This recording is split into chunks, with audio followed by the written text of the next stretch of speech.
Have you ever wondered how to increase your sales process and also increase your business? My name is Desmond Soon, and this is Josh Spurrell of Spurrell and Associates. We're both business partners and business consultants. Josh is Canada's top CPA and most sought after fractional CFO as well, a very well accomplished entrepreneur. And together we have over about 56 years of business experiences. We've been through the ups, the lows. We've gone through navigated the minefields. And what we want to do in these videos is to save you the time, the money, and the headache so that you can come out on top, above the 96%, the statistics of entrepreneurs that fail. Josh, you've been doing this for many, many years, and you see entrepreneurs all the time. And the biggest thing that you are trying and passionate to do is to help them beat the odds. Josh, when you hear this, I know you have this manuscript here from your book that's coming out, and we'll put it in the description below, but you say in Myth 47 that everyone should say yes to sales proposals. Like you see entrepreneurs that think, oh, just because I hand out a proposal, everyone should buy from me, or just because I'm a good closer and I have a good closing ratio, that everyone should buy from me. What is your take on that? I mean, it's actually more scary for me if they say that is happening. Right? And we hear it all the time. Sometimes a business owner will come in, they'll say, oh, I close 50% of all my deals. 50, 75, 80% of my deals. And then I know, in my role as a CPA, I'm likely to see financials that are very ugly. Right. Or I'm likely to see a very small business with very few employees. Right. It always shocks people when you actually tell them that. Why is that? Well, because they think that a higher closing rate is better. It's a bigger business, right? But usually what's happening when the closing rate is too high, they're buying the work, so to speak, right? It means everybody is saying yes because their price is so ridiculously low that they're saying yes. Right, so maybe first thing is that the price is too low. That's right. So when they actually try to go out and hire people to scale the business, all of a sudden the profit margin just craters because it's impossible to do that product or service at scale at that rate. Oh, by the way, stick on all the way to the end of the video. We will actually give you a tip. These video series are packed with actionable items that you as the entrepreneur can actually implement. So we will be giving you an assignment, and if you actually implement it, comment below. The name of the game is not just watching the video, it's actually to implement. And if you do actually implement and get a result, please do let us know. We'd love to give you a shout out. We'd love to pin your post or even perhaps bring you out on a future video. Josh, when someone has a high closing ratio, is it just that the business owner is maybe the super sales guy and he's really good at it? Or as you mentioned here, maybe the prices are too low. What are other symptoms, and what's the root problem?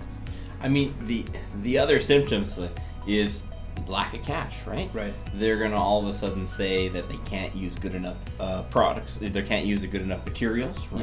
Yeah. That they can't find people to work for them. Yeah.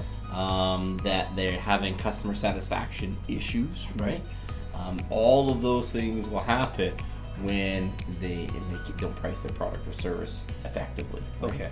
So they really need to understand that it's not about closing the highest closing percentage. Yeah. It's about closing the most deals at a fair and scalable price. And probably also the ideal clients, rather than bringing on any client just for the sake of the money. Correct. Right.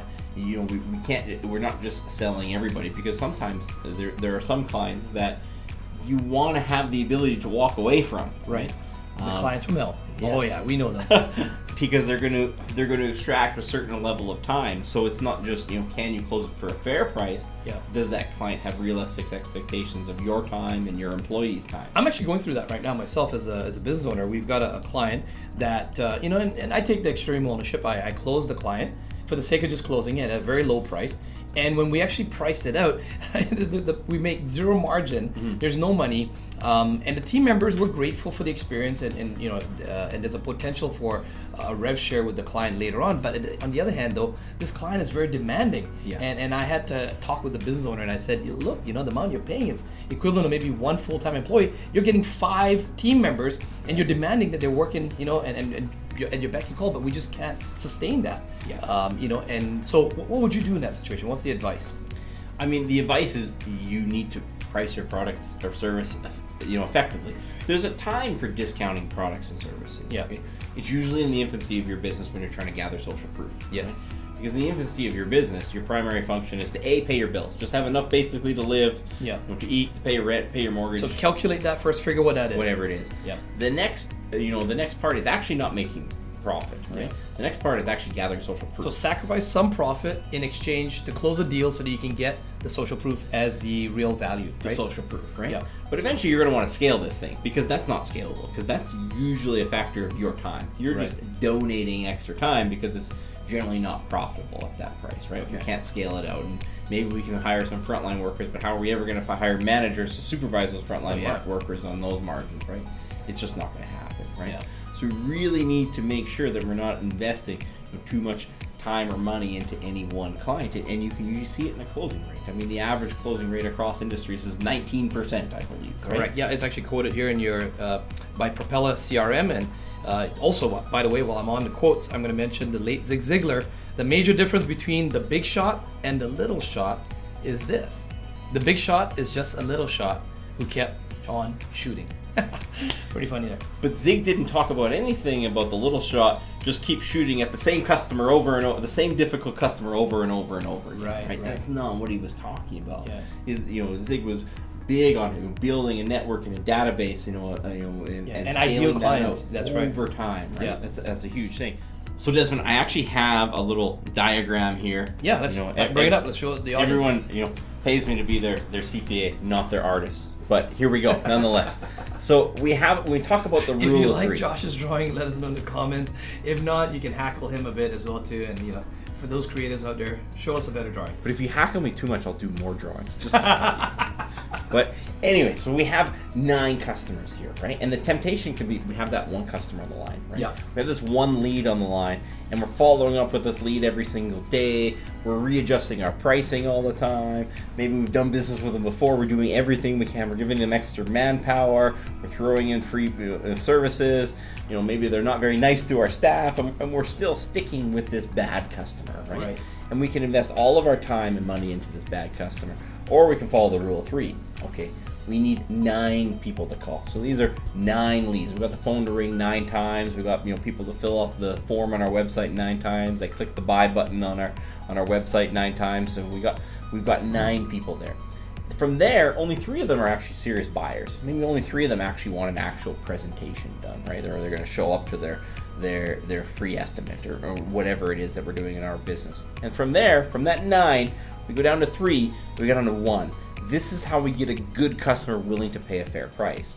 But if we spent all our time here and trying to close, we spent all our time with customers 1 and 2 just trying to close customer 2, neither of them were actually a good customer. We needed that phone to ring probably 9 times. I tell people, most businesses, it changes a little bit, industry by industry. Also, local economies can throw a bit into it. If you were a roofer, for example, in Edmonton in January, there's a big winter storm, and it tore all the roofs off of all the buildings, so all the roofers were closing all of their deals if you could just show up with an able body, right? Right. But over time, that's not possible, right?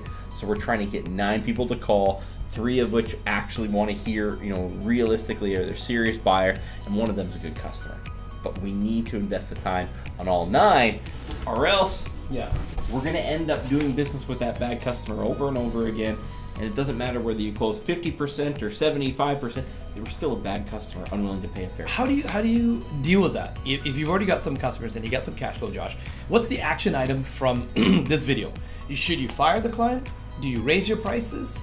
Do you put up with it?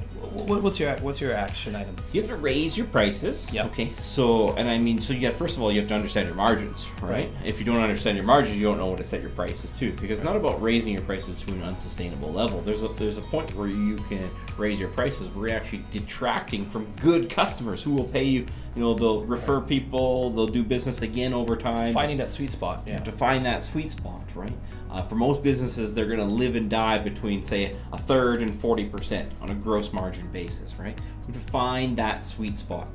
Then the next thing that we have to do is just attract more customers who are willing to pay that sweet spot, and they're actually good customers.